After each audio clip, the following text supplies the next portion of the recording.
दोस्तों, आज हम आप सबके बीच वह कहानी लेकर आए हैं जिसको पढ़ने से आप इमोशन हो जाओगे।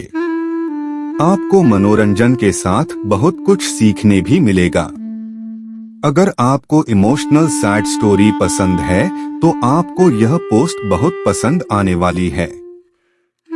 दोस्तों, यह कहानी है हमारे देश के एक गांव की जिसमें राहुल नाम का लड़का रहा करता था। बचपन से ही पढ़ाई में होशियार राहुल अपने मम्मी पापा की आखिरी उम्मीद था। राहुल के दादा ने अपने समय में बहुत कर्ज ले लिया था जिसको चुकाने में पापा की पूरी जिंदगी मजदूरी में निकल गई। उनके पास थोड़ी सी जमीन थी जिससे उनका गुजरा हो रहा था। पापा की तबीयत मजदूरी करने से खराब रहती थी, पर पापा राहुल को इस बात का एहसास नहीं होने देते थे। राहुल को पढ़ाई में इतना होशियार देखकर उसके मम्मी पापा ने हर वह काम किया जिससे वह राहुल को पढ़ा पाए। राहुल की कॉलेज की पढ़ाई खत्म हो गई थी और वह एक छोटी सी नौकरी करने लगा जिससे उसका खर्चा निकल जाता और साथ में वह कलेक्टर बनने की तैयारी भी कर रहा था। राहुल अपने वक्त का एक मिनट भी फालतू नहीं गुजारता था। राहुल ने पूरा समय पढ़ाई और नौकरी में ही लगा दिया। राहुल के पापा को यह पता था कि वह कलेक्टर बनना चाहता है, इसलिए घर की हालत बहुत ज्यादा खराब होने पर भी उन्होंने राहुल से कभी इस बात का जिक्र नहीं किया और न उसको अच्छी नौकरी करने के लिए कहा। लगातार 2 साल तक राहुल पास नहीं हो पाया। उसके बाद भी उसके पिता ने अपना घर और जमीन गिरवी रखकर राहुल को आईएएस की कोचिंग ज्वाइन करवाई और उसकी नौकरी भी छुड़वा दी और केवल पढ़ाई करने को कहा। राहुल के पापा हमेशा उससे कहा करते, बेटा खेत और घर दोबारा आ जाएंगे पर कलेक्टर दोबारा नहीं बन सकते। आज पूरे साल पढ़ाई करने के बाद राहुल का रिजल्ट आ गया जिसमें वह अच्छे नंबरों से निकल गया था।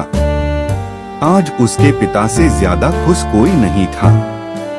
ऐसा लग रहा था जैसे राहुल का सपना पूरा होने वाला है, पर भगवान को कुछ और ही मंजूर था। राहुल का कल इंटरव्यू था और सुबह से उसके पापा की तबीयत खराब थी। राहुल के पापा उसकी माँ से बार बार कह रहे थे कि राहुल को मत बताना, और उस दिन देर रात उनकी मौत हो गई।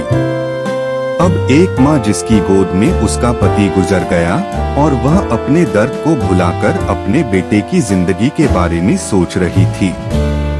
माँ ने पड़ोसियों तक को इस बात का एहसास नहीं होने दिया कि उसका पति अब नहीं रहा।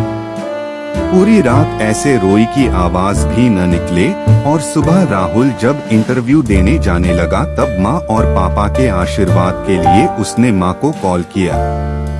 माँ ने पूरी हिम्मत लगा दी अपना सच छुपाने के लिए और राहुल को आशीर्वाद दिया। और जब राहुल ने पापा से बात करने को कहा तो माँ बोली, पापा अब तुमसे बात नहीं करेंगे, वह कलेक्टर से बात करेंगे। इतनी बात करके माँ ने फोन रख दिया। राहुल का जब इंटरव्यू हो गया तब उसे बताया गया कि उसके पिता की तबीयत खराब है, उसको तुरंत घर जाना है। राहुल को एक पल नहीं लगा अपने पिता की हालत समझने में। घर पहुंचकर पिता के पैरों में गिरकर वह जोर जोर से रोने लगा और कहने लगा, पापा उठो, देखो मैं कलेक्टर बन गया। आज उसके पिता को वह खुशी मिली थी जिसका उनको वर्षों से इंतजार था, पर आज वह इस दुनिया में नहीं थे। भगवान राहुल के पिता की जिंदगी में सुख लिखना ही भूल गए थे। पहले वह अपने पिता के कर्ज में जिंदगी भर मजदूरी करते रहे और फिर बेटे के सपनों में फिर घर और जमीन गिरवी रखनी पड़ी। वह जिंदगी में कर्ज लेकर आए और कर्ज लेकर चले गए। राहुल के पिता को भले ही जिंदगी में कुछ हासिल न हुआ हो, पर वह अपने लड़के को इस काबिल बना गए कि वह अपनी 7 पुश्तों को बैठे बैठे खिला पाए।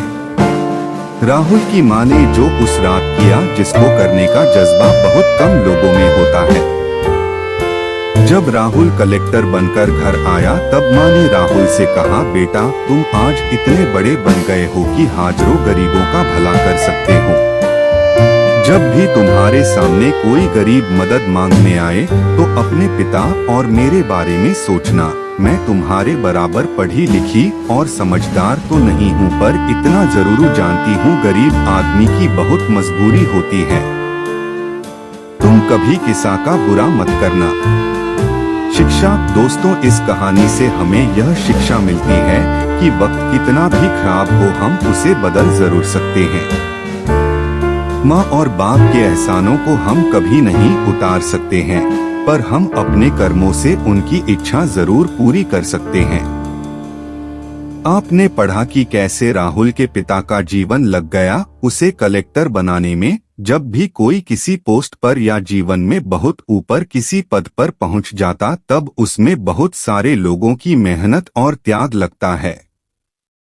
जब हम 2 मिनट में किसी को अच्छा या बुरा कह देते हैं तब हम उसके जीवन का संघर्ष भूल जाते हैं। किसी अधिकारी, नेता या बिजनेस को बुरा भला कहने से पहले उसके पीछे की मेहनत और त्याग के बारे में जरूर सोचे। धन्यवाद। दोस्तों, आपको हमारी यह कहानी कैसी लगी हमें कमेंट करके जरूर बताएं कि यह कहानी पढ़कर आपको अच्छा लगा होगा और आपको भी इससे कुछ ना कुछ सीखने को मिलेगा। आगे भी आपको कई तरह की कहानियां लगातार सुनने के लिए इस चैनल को सब्सक्राइब करके घंटी के बटन को दबाकर ऑल पर सेट कर लीजिए, ताकि आने वाली वीडियो का नोटिफिकेशन आपके पास तुरंत पहुंच जाए। इस कहानी को पढ़ने के लिए और अपना कीमती समय देने के लिए दिल से आपका शुक्रिया।